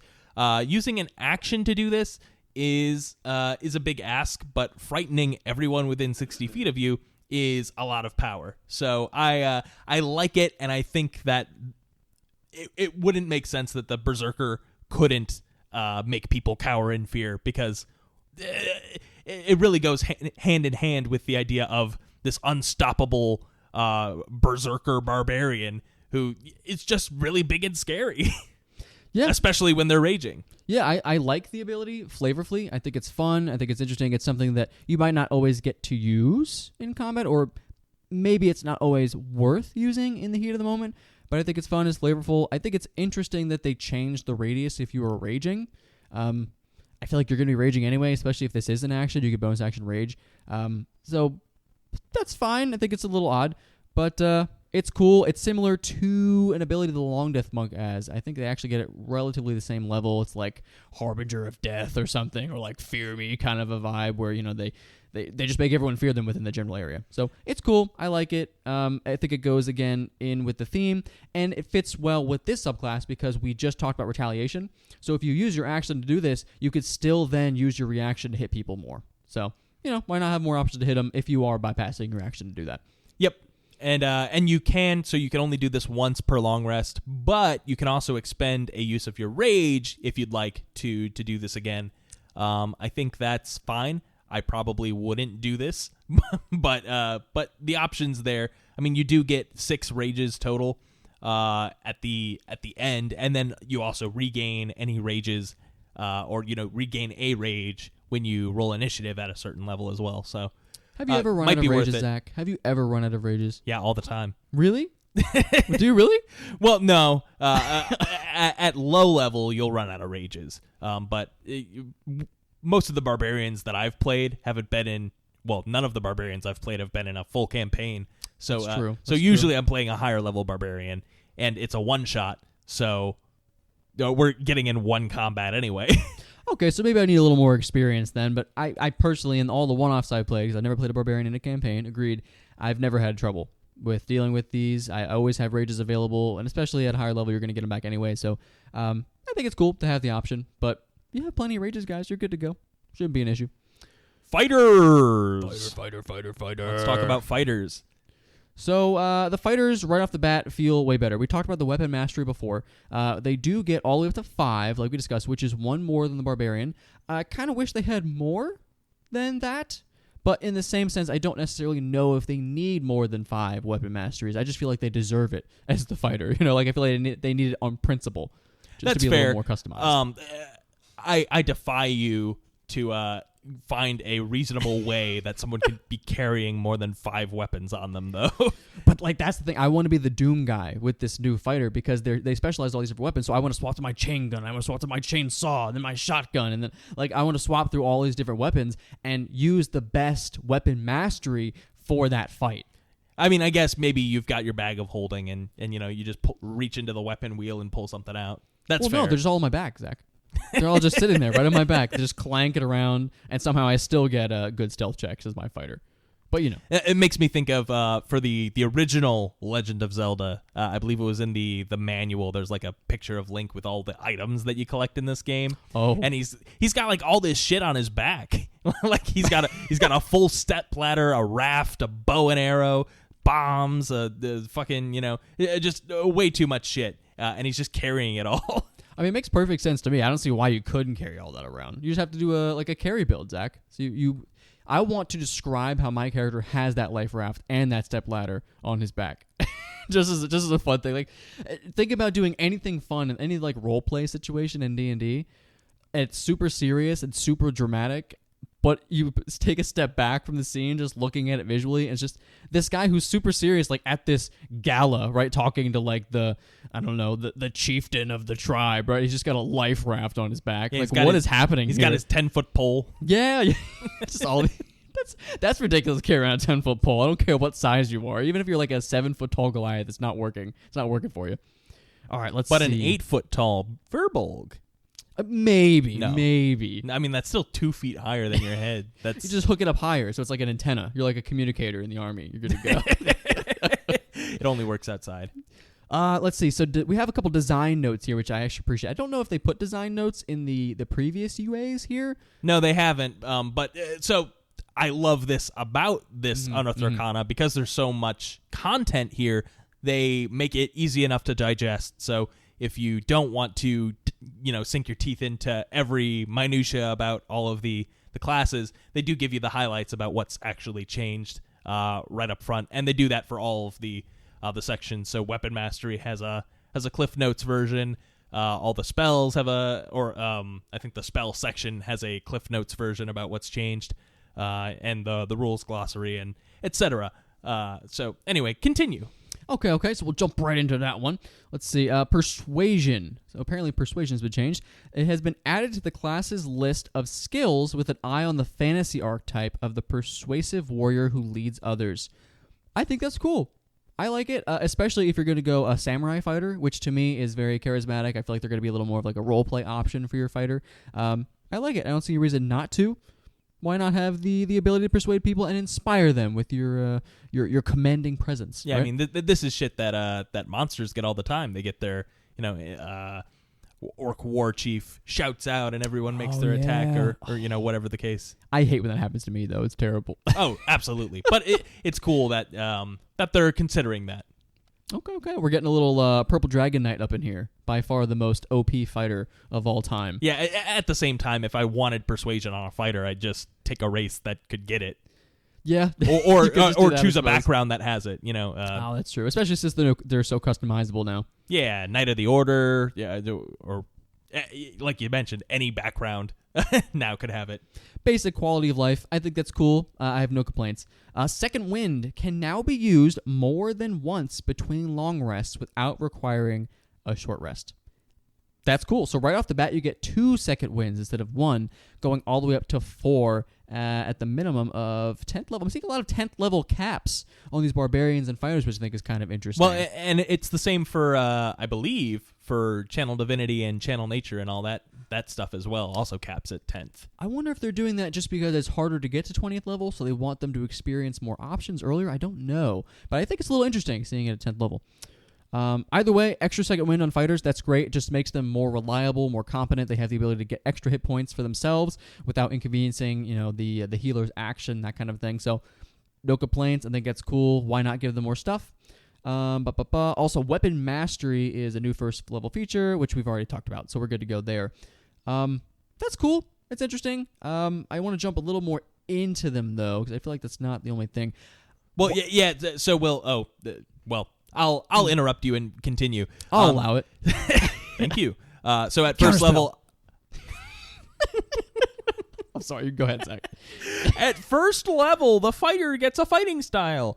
They choose one of the fighting style feats that have been mentioned previously in former Unearthed Arcana. It's the same as fighting styles. I don't know why we've migrated to feats for these things, but it is what it is. You've got Second Wind, which you get multiple times. You get Weapon Mastery, which for the fighter, you start with 3 different kinds of weapons. They can be any simple or martial weapons. They don't have to be melee, so you can do your bow shenanigans. And it seems like fighters are the only ones who will be getting this. I don't know if monks are going to get Weapon Mastery at all, and maybe that's why they've been left out, or maybe they get to add You see, if I were designing this, I'd say they get to do things that exist in Weapon Mastery, but just with their unarmed strikes instead. But I'm not sure how to make that work in a balanced way. I just really want it to happen. So I'm gonna take a second because I want to talk about monks. So I agree with you. I think that has to be the reason that they're not here today.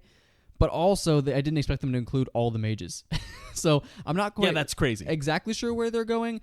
It's gotta have something to do with this weapon mastery.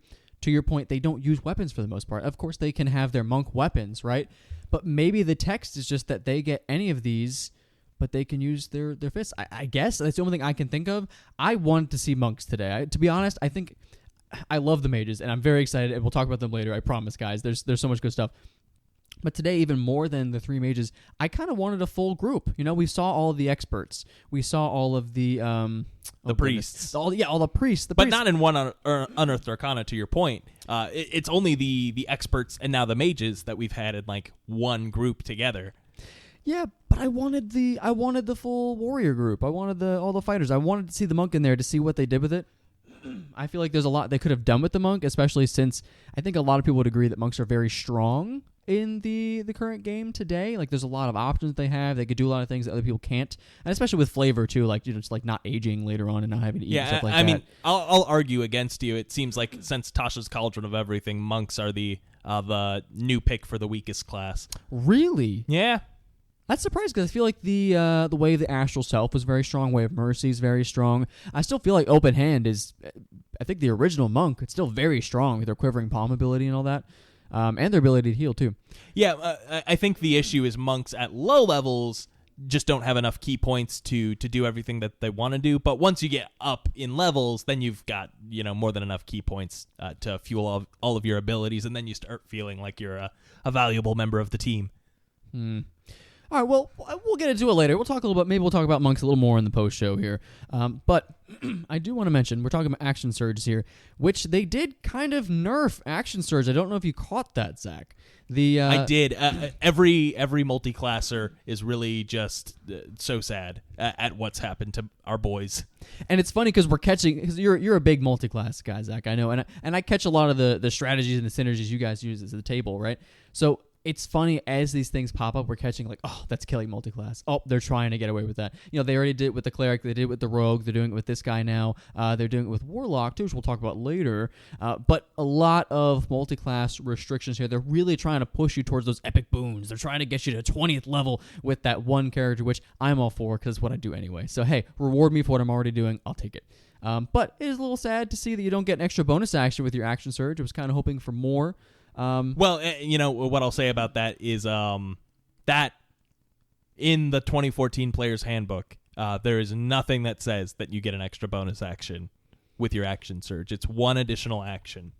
And I read that earlier today, but at our table, every time there's a fighter that exists, it's always action and bonus action. But rules as written, that's not how it works. I'm going to contest you, and we will argue about this in the post-show, Zach. So get ready, have your argument ready, and we're going to fight about this. But in any case, you can't take the magic action. It's attack, dash, disengage, or dodge, and then you must finish a short or long rest before you do this again. I think it makes sense. It's weird that a fighter could use this to cast a spell, because that's not something that fighters really do. Eldritch Knight, though. Yeah, Eldritch Knight. Maybe that's a feature that we'll get with the Eldritch Knight. In the subclasses, they get to use that Action Surge for the magic action. I think that would be perfect. There's so many cool fighters, but I truly hope, from the bottom of my heart, the Eldritch Knight makes it and they revamp it to make it really strong. I want to see a strong Eldritch Knight, similar kind of to the like the Rune Knight, but its own sense, a little more leaning into magic. You know, we'll get there. But yeah, you know what I'll say is the Rune Knight is a great example of what the Eldritch Knight should have been. Yes, I think in the new Player's Handbook, they probably won't have the Rune Knight there. I can't imagine they would, but I hope they take some of the best parts of the Rune Knight and just sprinkle that into what the Eldritch Knight can do. That would be ideal. I mean, our 4 subclasses for fighter, we'll probably get Champion, Battlemaster, Eldritch Knight, because those are all classics. And then final, I really don't know. I don't know which one they're gonna pick. I feel like Cavalier is a good one because that's sort of classic, like, you know, a knight in shining armor. But there's Samurai is sort of a fan favorite. Arcane Archer? Arcane Archer, if they bring it back, it needs to be much more powerful. But I'd be all for it, especially with weapon mastery. I'm sure they could make it really cool. Oh my gosh. Now I want to be a Graze Archer. I have to be a Graze Archer. That'd be so cool. Drew, you keep saying you can graze on ranged attacks, but that's one of the things you can't do. Oh, come on. That's so It's lame, though. It's got to be a melee weapon with, I think it's the heavy property. I think I'll do it. So I'll talk to Seth and see if we can do like a microtransaction where he'll let me have it. I would pay those $5 to have Graze on my bow. I'm just putting it out there. I want to be an OP Archer with Graze. That's fair. I feel like you should be able to do that. In any case, moving on with fighters, you'll notice the disgusting transition through 4th and 5th level. So fighters get their 4th level feat as normal, but then at 5th level they get extra attack and another feat because we got to fit this new subclass structure that all the classes conform to, so they can't possibly get another feat at 6th level. So they're getting it at 5th in addition to extra attack. This might be the most powerful 2-level combo that exists.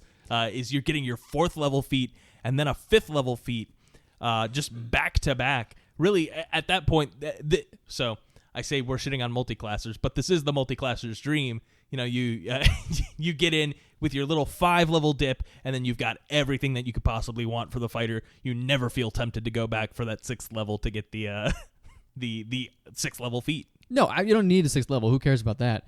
To your point about multiclassing, though, I could see that they're definitely pushing that not multiclass here, right? So especially if you're starting off as a fighter, if you get to level 4, let's say, like level 5 one-off, that's extremely common. A lot of people run level 5 one-offs. It's kind of a basic. You have kind of the run of the land, you have multi-attack, that kind of thing. You have a little bit of oomph to your character to play in this one-off where you're learning something about the class or the subclass, right? So with this, I can't imagine why you wouldn't take that 5th level. Like, what possible synergy do you have that is better than the extra attack and a feat? I couldn't think of one. I couldn't tell you. I mean, if you're already a 5th level paladin and you've got extra attack or barbarian or any other class that has extra attack, maybe you say, okay, well, I would love an extra feat, but I don't need extra attack again. Okay, so if we're already multi-attack, I could still see it. But that extra feat, though, for one level? That's still a big deal, especially if you're getting like more of these weapon masters or something. Graze, perhaps. Yeah, I'd say it's still fully worth it. I mean, as someone who has multi-classed fighter before, going just for the 6th level to get another feat, or it's not necessarily just a feat, right? You could also take the ability score improvement feat and get a bonus to your whatever score you want. It's always a good option. Anyway, moving on. At 7th level, fighters get weapon expert. Here is where they finally get to start customizing their usage of weapon mastery. So whenever you finish a long rest, you can choose one of the kinds of mastery weapons you're using and replace its mastery property with another mastery property. This is what we were mentioning before. So if there are prerequisites for one of these mastery properties, you can mix and match within those bounds using this feature. So, for example, you could replace the longsword's flex property with the push property. The property change applies only for you and not for others, and the change ends when you finish your next long rest. But you can always, choose it again when you long rest. So you're always swapping out those features for whatever you think might be handy. I think it's kind of a necessity to have because you're a fighter and you're all about being proficient with all these weapons and stuff. Do you feel like if you were in this scenario, Zach, do you feel like you would use it a lot? I just don't know. At 7th level, you have, I think, 3 or 4 different masteries already. How many more do you really need, or how much customization do you need to do here? I don't know. I am fully for it because you can get things like, okay, I'm using a glaive, but I really want to have the cleave property on this and be able to hit those 2 targets. Or at 13th level, we'll see the fighter gets their weapon adept, where they get to add multiple weapon mastery properties on one weapon and then choose which one to use. I think it's definitely helpful. I guess to your point, you probably have already chosen what weapon you're using because of the weapon mastery features that it has. So there is that element to it, but maybe you haven't, and you just really like the flavor of a longsword, and now you want the ability to do something else with it. I think that's perfectly acceptable. Yeah, no, I'm all for it. I don't know. I feel like I just don't know how much I would use it realistically. I feel like I would use it a couple times and then I'd be done. I'd have like my build, right? Especially late game. You're going to have all the weapons you need that you've set up, that you've made them magical at that point in time, right? You have your setup. You get accustomed and conditioned to these things. I just don't know how much I'd swap it. But, it's cool. I'm all for it. I like it. Just question how often it'll see use. Yeah, and which is completely fair. And I would say it's a problem if the fighter wasn't so powerful in this version, but all the other, this is really, the fighter is losing nothing here. They're just gaining weapon mastery in addition to all the shit they already had. So definitely I think it's a welcome addition. I have no problems with it being at 7th level. At 9th level they get Indomitable, which has been improved substantially. So now when you fail a saving throw, you can re-roll it with a bonus equal to your fighter level. So no longer is it you just re-roll a failed save.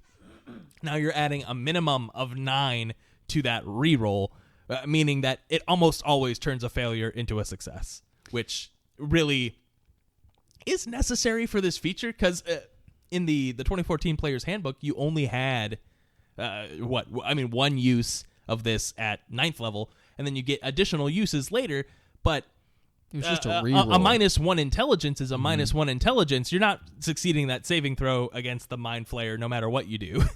Yeah, no, I completely agree. I think this was well needed. I didn't like, we've seen it at the table, and I know like sorcerers have similar things where they can use points to reroll saving throws and things like that. I think just the reroll is not enough, especially for an ability called Indomitable. You should be indomitable. When you use this ability, there should be a very low probability that you fail this save, right? It's a one-time use. It might as well be that one thing the fighters have, that hardy resistance to the enemy, I do have one critique. I don't see why you would re-roll. I almost just kind of like the idea that it's sort of a Flash of Genius Artificer sort of a vibe, where you just add your level to your save. So if you failed, well, at this point, level 9, I'd like to add 9 to my save instead of re-rolling it. I suppose that's fair. I don't have a good argument for why it has to be a re-roll, other than perhaps it balances it because with Flash of Genius, first of all, that's sort of the artificer's thing, but with this, you're still taking a risk, right? It's not a substantial risk because you have a huge bonus to the reroll, but it's still not guaranteed success. That's true. I see it's not guaranteed. I will challenge you on the Artificer argument, because the Artificers, their Flash of Genius, they get up to their proficiency bonus, so up to 6 of those, and they can use it on anyone within the area, right? This is a one-time thing on yourself as a fighter. I'd like it to be a little more legendary resistancy, to be honest. I'm not saying they have to have legendary resistance. That's a big deal, right? But I don't see any reason with a level 9 fighter end up, because it's the only one they get. I don't believe they get more Indomitables. I'll have to double check. But one time in your day, adding your level to the save, I think even if you roll a 3 and you're a 15th level fighter, that's a reasonable save. That's fair. At the same time, you're not going to use this if you succeeded. So there's a good chance that you rolled pretty poorly in the first place and you want to take that second roll.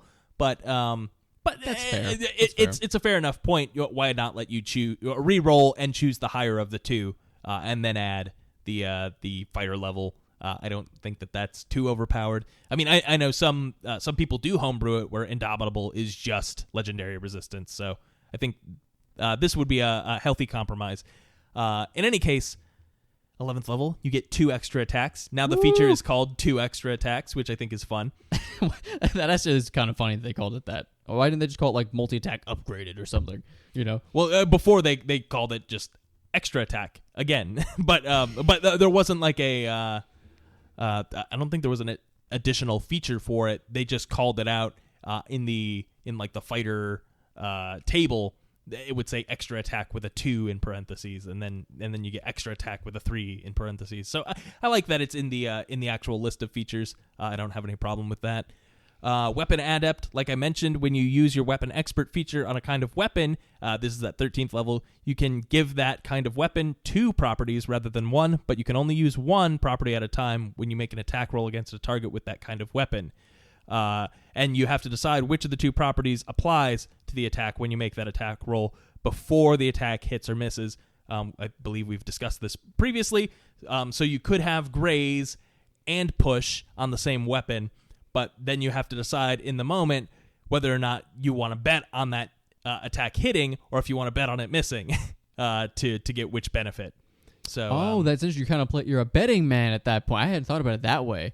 I thought it was more like what was more strategic at the time, but if you feel like you might miss, maybe it's a dragon with like a 24 AC or something. I kind of like that. I feel like this is at this level as a fighter. This is when you say, I don't want graze anymore because I'm going to bet on my success and say, I'm going to cleave. I'm going to push or whatever. But maybe that's just me. No, agreed. I think it's a very valid point. 15th level, improved action surge. You can do it twice. Moving on.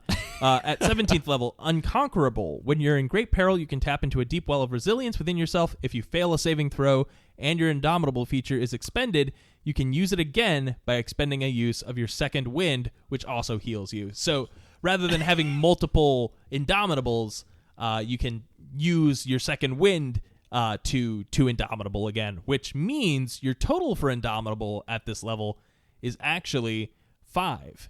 You could re-roll 5 saving throws if you just save all of your second wins for re-rolling saving throws, which I think you should. Because you get a bunch of them now. Uh-huh. So that's insane that you can do 5 and they heal you now. Shoot. And that's a plus 17 to your save. Yeah. I take it back. I don't care about Indomitable anymore.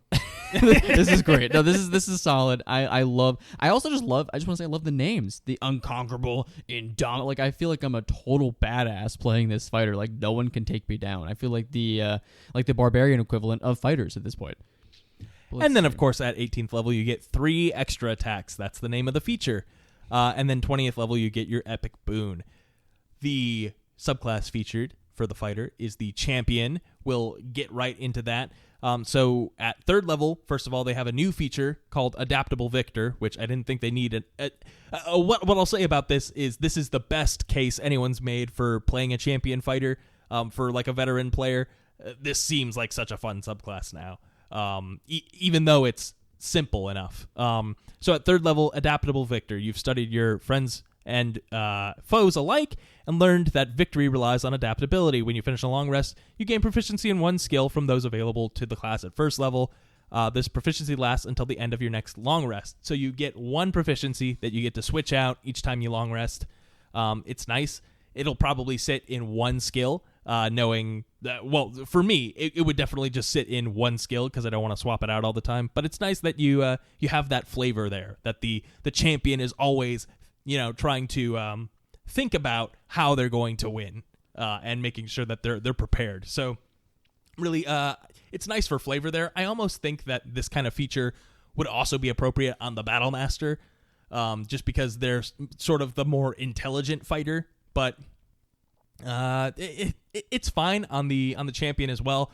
I'm really curious what's going to happen to the Battle Master because the weapon mastery has sort of made it less enticing to get those maneuvers. So we'll see how powerful it is when it drops. But in any case, at 3rd level, you get your improved critical. This hasn't changed, though they do specify unarmed strikes it works on as well. So you get a crit on a roll of a 19 or a 20 on the D20. At 6th level, now you get your additional fighting style, which I don't believe that was at 6th level before. It was at 10th, maybe? I think it was definitely higher than 6. I don't know what it was at the time. And so they've removed the Remarkable Athlete feature, which you got around this level, and replaced it with Heroic Warrior. The thrill of battle drives you toward victory. Once per combat, you can give yourself advantage if you start your turn without it. It's heroic advantage, excuse me. So inspiration. You give yourself inspiration at whenever you decide to within combat. So it's not at the start of combat. So potentially, if you already have inspiration, you can use it and then just get it back again as a part of this. So it's just a free little advantage for funsies because why not? Yeah, you always have inspiration, which as a generic human champion fighter, you're just loaded on inspiration all the time. Yeah, and you know what? I think you probably watched the video in its entirety. I love that they mentioned they strive to make the champion fighter specifically just so simple. They were trying to make it the simplest thing to play in D&D for purposes of getting people in. If you're new to the game, or if you have someone else that's new to the game, you want to kind of ease them in a little bit, you have them play, a human fighter. I think there were stats that actually came out a while ago that had proven that the human fighter was just the most common thing played, period, which is kind of bland. to be honest, I wish people play something different, but I love the simplicity of it. And to their point in the video and the recap they did, it's great for beginners, but it's also good for veterans that, if you've been playing a wizard for the last 20 levels, last 3 years of your life, maybe you just want to hit some things with a sword. But in the same sense, it's still got some oomph to it. It's still got some spice. It's still interesting. You still have to think about it a little bit. But in the same sense, it is just simple. You don't have to think it as much anymore. Just have fun, relax, enjoy your game, Yeah. I'll say, though, with weapon mastery, I don't know if it's possible for me to sit back and relax with a fighter anymore. I'm pretty sure it's always going to be, well, are you sure that's the most optimal move right now? You have you have this item or weapon that you could be using instead to get this benefit. But you could definitely choose not to engage with that element and still have a ball with this version of the champion. At 10th level, you get your superior critical. So now you get 18 to 20. Or you crit on a roll of an 18 through 20. Disgusting.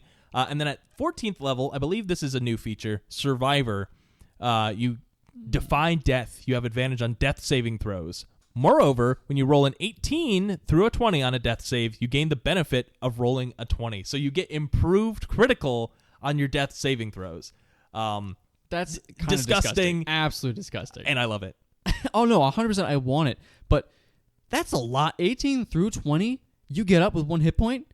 There's a reasonable chance you can get up there. I mean, think about how many times you've ever rolled a 20 while you were down, right? It's happened a few times, right? I can count on this hand, right? 18 through 20, though, I can see it makes me feel like there's a little bit of barbarian here, right? We were talking about that relentless endurance and just their ability to not die, and even when they were dying, to still resist the blows while they were on the ground. To me, this is very similar. It's like, you are not taking me down, which is weird because it's on such a simple class. To me, I think it's a little, you have that kind of ability that happens at the table, and just that really fun moment that really lights up the night and makes the game. Well, yeah, I'll say, if you want to think about this flavorfully, though, what's more indicative of a champion than, you get dropped down, everyone thinks you've died, and then in heroic fashion, you rise up again. I didn't hear no bell, and then you keep fighting. And then additionally, you gain, as a part of the Survivor feature, at the start of each of your turns, you would gain hit points equal to 5 plus your con mod if you have no more than half your hit points left. So even so, like, if you're not a barbarian and you don't have your your relentless endurance or anything that's keeping you, additional, that's keeping you alive, you've still got a decent chance of not going down in the first place because you're getting these hit points back. So another thing to consider, it's very powerful, and this seems like an amazing fighter subclass now, which I never thought I'd say. I've always... in the back of my mind, I've always wanted the improved critical, but I wish it was on a different subclass. Now I think that this makes the champion worthwhile for even a veteran player. No, absolutely. I would love to play this. And I hate to put like a build on it, but I want this fighter right next to a Twilight Cleric. I want him in that bubble where every turn he's getting, let's just say 10. It's just 10 temporary hit points. He's getting another 10 regeneration basically built into this point. So every round he's just healing. You have to beat this fighter down, and even when you do, he can still get back up easy. So I would like to see some builds with this, with just like maybe even a multi-class into Barbarian possibly. I mean, you don't get this till 14th level, but I think you could do something with this. I think it'd be fun. I think you absolutely could. And you know what else I think? I think it's time to end the episode. Thank you so much for listening to Table Talk Friday, a D&D podcast. Drew, why don't you take the rest of the outro so that I can do the silly bit at the end? You know the one. Of course. Can I have the? Oh no, God! I can't do that yet. I have to do the rest of the outro. Yes, It's like I've please never done an continue. outro before. Thank you so much for listening to Table Talk Friday, guys. We are a D&D podcast. Come check us out on patreon.com/tabletalkfriday, where you'll find some delicious post-show content, as well as some early access episodes about a week ahead of time. So feel free to stop on in, where you'll meet wonderful patrons like Good Old Gamer, and talk with our community here. But since we're closing up this episode, can I have the barbarian that has defied death hundreds of times take me out?